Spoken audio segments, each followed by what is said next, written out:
नमस्कार। आज हम बात कर रहे हैं एक बहुत ही अहम सवाल पर। हम अपनी असली क्षमता, अपनी मैक्सिमम पोटेंशियल तक आखिर पहुंचे कैसे। और इसके लिए हमने आधार बनाया है ब्रायन ट्रेसी की काफी जानी मानी किताब मैक्सिमम अचीवमेंट को। ट्रेसी का जो मेन पॉइंट है वो ये है कि भाई देखो, जबरदस्त सफलता कोई कोई चांस की बात नहीं है ना, या किस्मत का खेल नहीं है। ये कुछ साफ सीखे जा सकने वाले सिद्धांतों का नतीजा है। हाँ, बिल्कुल। और ये सिद्धांत इसलिए भी ज़रूरी हो जाते हैं क्योंकि ज़्यादातर लोग या तो इन्हें जानते ही नहीं हैं, या फिर अगर जानते भी हैं तो इन्हें लगातार इस्तेमाल करने में कहीं ना कहीं चूक जाते हैं। हाँ, और फिर नतीजा ये होता है कि वो अपनी असल काबिलियत से बहुत कम पर ही समझौता कर लेते हैं। एग्जैक्टली। ट्रेसी इसे एक तरह का विज्ञान कहते हैं, सक्सेस का साइंस। तो आज हम इसी विज्ञान के, आप कह सकते हैं, 7 खास पिलर्स पर थोड़ी गहराई से बात करेंगे। मकसद सिर्फ ये जानना नहीं कि ये सिद्धांत क्या हैं, बल्कि ये समझना है कि ये आपस में कैसे जुड़े हैं और इन्हें असल जिंदगी में उतारा कैसे जा सकता है। हाँ। अक्सर ये सवाल आता है ना मन में कि कुछ लोग हैं जो लगातार आगे बढ़ते जाते हैं और कई लोग कोशिश तो बहुत करते हैं पर जैसे एक दायरे में फंसे रहते हैं। सही बात है। शायद जवाब इन्हीं सिद्धांतों के ताहने बाने में छिपा है। हाँ। बिल्कुल। ये एक तरह का फ्रेमवर्क है जिसे कोई भी अपना सकता है असल में। तो चलिए शुरुआत करते हैं उस फाउंडेशन से, उस नींव से जिस पर ट्रेसी के हिसाब से सब कुछ टिका है। पहला सिद्धांत, विश्वास की शक्ति, यानी द पावर ऑफ बिलीफ। हाँ, ट्रेसी कहते हैं आप वही बनते हैं जो आप ज्यादातर वक्त अपने बारे में सोचते हैं। हाँ। सुनने में बड़ा सीधा लगता है ना। हाँ, पर इसका असर बहुत गहरा होता है। हमारा जो बाहरी जीवन है वो कहीं ना कहीं हमारे अंदर के विश्वासों का आईना ही है। अगर मन में शक भरा है, डर भरा है, तो बाहर भी मुश्किलें ज्यादा ही दिखेंगी। यहाँ जो कीमती बात है वो ये है कि हमारा जो अवचेतन मन है ना, सबकॉन्शियस माइंड, वो लॉजिक नहीं लगाता, वो बहस नहीं करता। वो तो बस जो भी निर्देशों से मिलते हैं उन्हें मान लेता है। तो हम जो विचार, जो विश्वास बार बार दोहराते हैं, वही हमारे सबकॉन्शियस की प्रोग्रामिंग बन जाते हैं। अच्छा।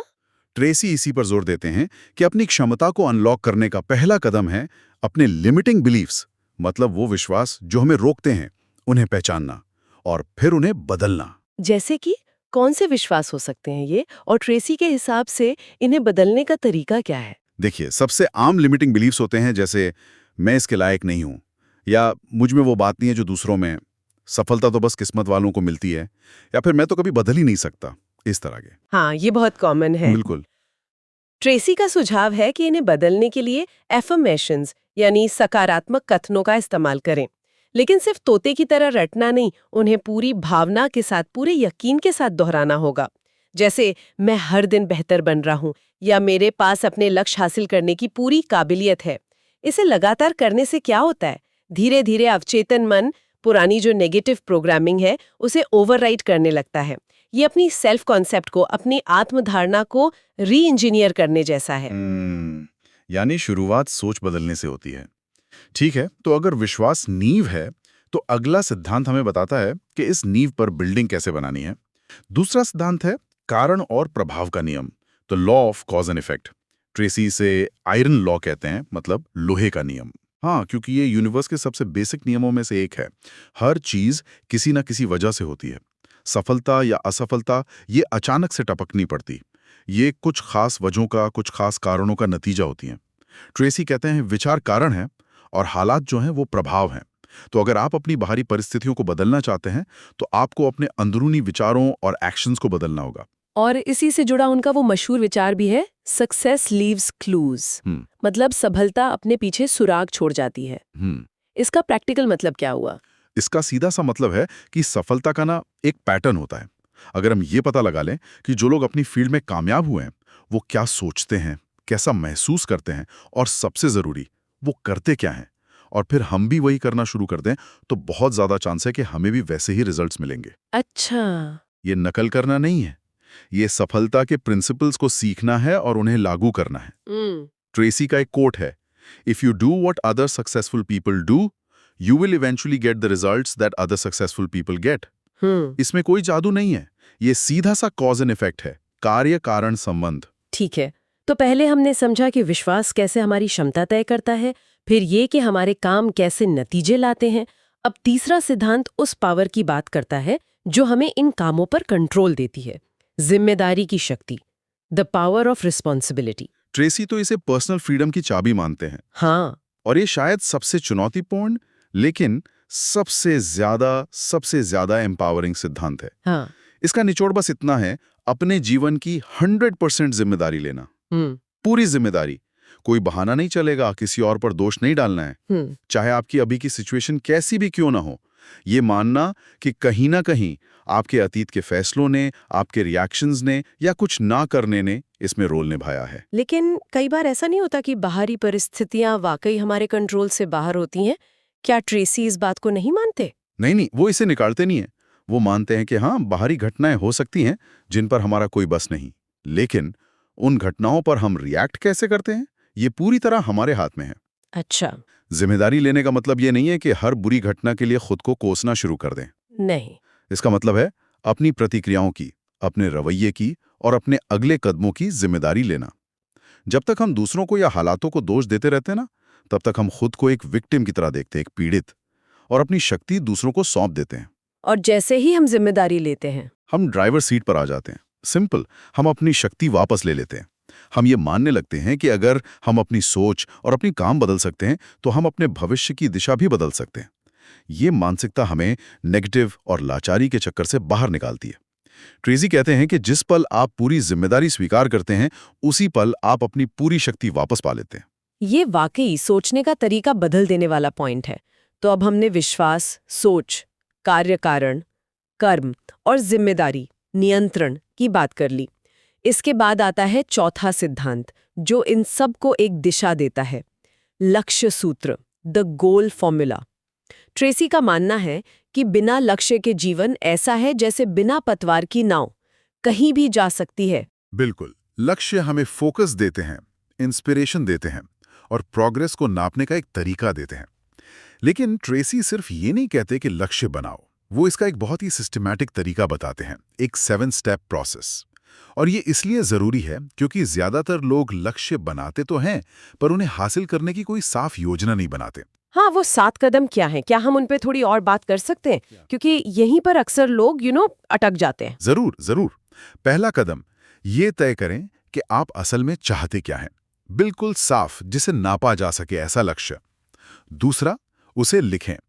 ट्रेसी कहते हैं कि लिखने से वो विचार फिजिकल फॉर्म ले लेता है, ठोस बन जाता है और आपके सबकॉन्शियस माइंड को भी एक क्लियर सिग्नल जाता है।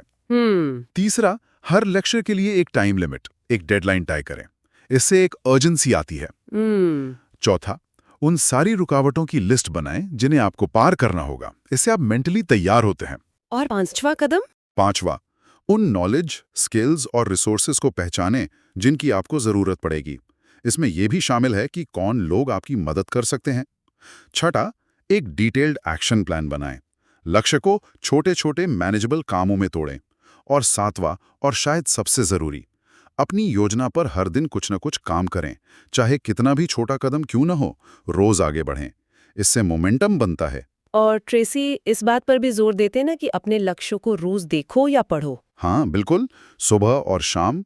इससे वो आपके दिमाग में सबसे ऊपर रहते हैं, आपके अवचेतन को लगातार याद दिलाते रहते हैं कि उसे किस दिशा में काम करना है।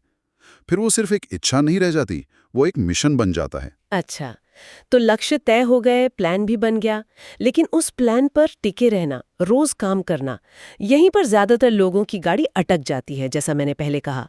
और यहीं आता है पांचवा सिद्धांत, आत्म अनुशासन और समय प्रबंधन, self discipline and time mastery.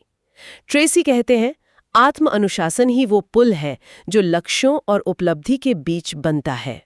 ये बिल्कुल सही बात है। देखिए, मोटिवेशन तो आता जाता रहता है ना? लेकिन डिसिप्लिन, अनुशासन आपको तब भी काम करने पर मजबूर करता है जब आपका मन बिल्कुल नहीं होता। ट्रेसी के अनुसार सफल लोग कोई ज्यादा इच्छा शक्ति वाले नहीं होते, वो बस बेहतर आदतें बना लेते हैं। आत्मानुशासन कोई सजा नहीं है, बल्कि खुद पर कंट्रोल पाने का एक तरीका है। और समय प्रबंधन, इसमें ट्रेसी का क्या खास नजरिया है? आजकल तो टाइम मैनेजमेंट की इतनी सारी टेक्निक्स हैं। ट्रेसी का फोकस है प्रायोरिटीज पर, प्राथमिकताओं पर। उनका जो फेमस ईट दैट फ्रॉग सिद्धांत है, वो इसी पर बेस्ड है। इसका मतलब है कि हर दिन सबसे पहले अपना सबसे जरूरी और अक्सर सबसे मुश्किल काम निपटा लो। वो काम जिसे पूरा करने से आपके लक्ष्यों पर सबसे ज्यादा पॉजिटिव असर पड़ेगा। अच्छा, वो मेंढक खाने वाली बात। मतलब उस काम को टालने के बजाय सबसे पहले कर डालो। ठीक वही। इससे न सिर्फ वो जरूरी काम पूरा होता है, बल्कि दिन की शुरुआत में एक बड़ी उपलब्धि का एहसास होता है जो बाकी दिन के लिए एक मोमेंटम सेट कर देता है। ट्रेसी ये भी कहते हैं कि ना कहना सीखें उन कामों को जो जरूरी नहीं है या आपको आपके लक्ष्यों से भटकाते हैं। समय आपका सबसे कीमती रिसोर्स है, उसे सोच समझकर खर्च करें। फोकस, अनुशासन और इफेक्टिव टाइम मैनेजमेंट, ये तीनों मिलकर आपकी प्रोडक्टिविटी को कई गुना बढ़ा सकते हैं। ये समझ आता है। अब हम आते हैं छठे सिद्धांत पर, जो हमारे मन की एक और गजब की शक्ति का इस्तेमाल करता है, कल्पना की शक्ति। The power of visualization. Tracy इसे सफलता के लिए एक बहुत जरूरी टूल मानते हैं। हाँ, कल्पना या विजुअलाइजेशन का मतलब है अपने मन में अपने लक्ष्यों को हासिल करते हुए देखना, और सिर्फ देखना नहीं, महसूस करना। ट्रेसी कहते हैं कि हमारा जो अवचेतन मन है ना, वो वास्तविक अनुभव और एक साफ इमोशनल कल्पना के बीच ज्यादा फर्क नहीं कर पाता है। तो जब आप बार बार अपनी सफलता की तस्वीर मन में बनाते हैं, तो आप असल में अपने दिमाग को उस सफलता के लिए तैयार कर रहे होते हैं। ये कैसे काम करता है? क्या ये सिर्फ पॉजिटिव थिंकिंग जैसा है? ये पॉजिटिव थिंकिंग से एक कदम आगे है। ये सिर्फ सोचना नहीं है, बल्कि उसे महसूस करना है। ट्रेसी का सुझाव है कि हर दिन कुछ मिनट शांत बैठकर अपनी आंखें बंद करके कल्पना करें कि आप अपने लक्ष्य को पा चुके हैं। आप कैसे दिख रहे हैं, कैसा महसूस कर रहे हैं, आपके आसपास क्या हो रहा है। उस सफलता से जुड़ी जो भावनाएं हैं, खुशी, कॉन्फिडेंस, संतुष्टि, उन्हें गहराई से महसूस करें। ये जो मेंटल रिहर्सल है, ये आपके आत्मविश्वास को बढ़ाता है, डर को कम करता है और आपके दिमाग को उन मौकों और समाधानों के प्रति ज्यादा अलर्ट बनाता है जो आपको लक्ष्य तक ले जा सकते हैं। ये अपने मन के जीपीएस को सेट करने जैसा है। ये दिलचस्प है कि कैसे अंदर की मानसिक तस्वीर बाहर की हकीकत को प्रभावित कर सकती है। और ये हमें सातवें और आखिरी सिद्धांत की ओर ले जाता है, जो इन सबको एक साथ बांधता है, अवचेतन मन की रीप्रोग्रामिंग का नियम, the law of subconscious reprogramming. ये पहले सिद्धांत विश्वास की शक्ति से कैसे अलग है? हाँ, ये असल में विश्वास की शक्ति का ही प्रैक्टिकल एप्लीकेशन और एक्सटेंशन है। जहां पहला सिद्धांत क्या पर फोकस करता है, यानी विश्वास जरूरी है, वहीं सातवां सिद्धांत कैसे पर ज्यादा जोर देता है, यानी इस विश्वास को गहराई तक कैसे उतारा जाए। बेसिक आइडिया वही है। आपकी बाहरी दुनिया आपकी अंदरूनी दुनिया का प्रतिबिंब है, एक आईना है। अगर आपका अवचेतन मन शक, डर और सीमाओं से भरा है, तो आपकी बाहरी हकीकत भी वैसी ही होगी। तो इसे रीप्रोग्राम करने का तरीका क्या है ट्रेसी के अनुसार? एफर्मेशंस और विजुअलाइजेशन के अलावा? ट्रेसी इस बात पर बहुत जोर देते हैं कि आप अपने मन में किस तरह की मानसिक खुराक डालते हैं।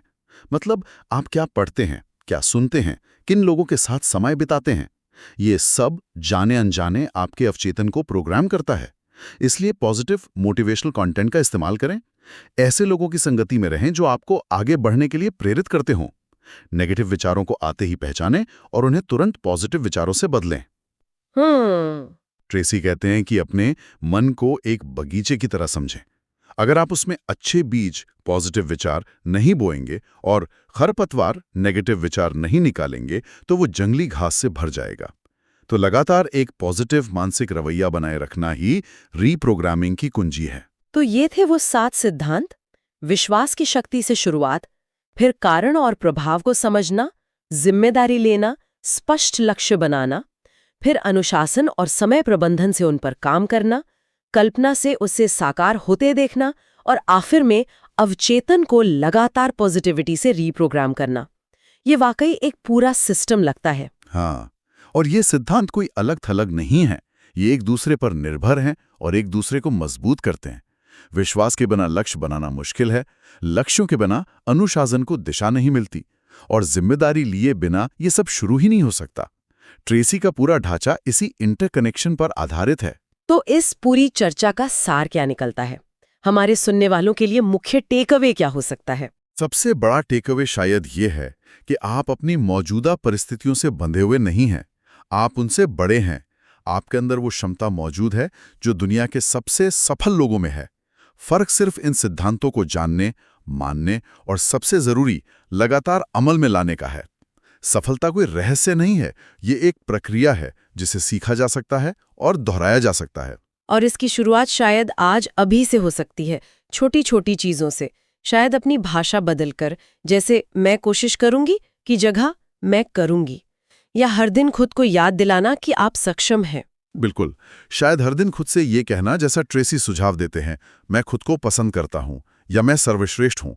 हो सकता है ये शुरू में अजीब लगे, लेकिन ये धीरे धीरे आपके सेल्फ एस्टीम और कॉन्फिडेंस को बढ़ाता है। हर दिन ये पुष्टि करना कि मैं अपनी अधिकतम क्षमता तक पहुंचने के लिए कमिटेड हूँ। ठीक है, तो आज की इस गहरी बातचीत को समाप्त करते हुए एक अंतिम विचार जो ब्रायन ट्रेसी के काम के सार को शायद अच्छे से बताता है। You are the architect of your own destiny, you are the master of your own fate, you are behind the steering wheel of your own life. आप ही अपने भाग्य के निर्माता हैं, आप ही अपने जीवन की गाड़ी चला रहे हैं। और शायद सोचने वाली बात यह है कि अगर आप स्टीयरिंग व्हील पर हैं, तो आप दिशा भी चुन सकते हैं। सीमाएं अक्सर हमारे मन की बनाई होती हैं, बाहरी दुनिया की नहीं।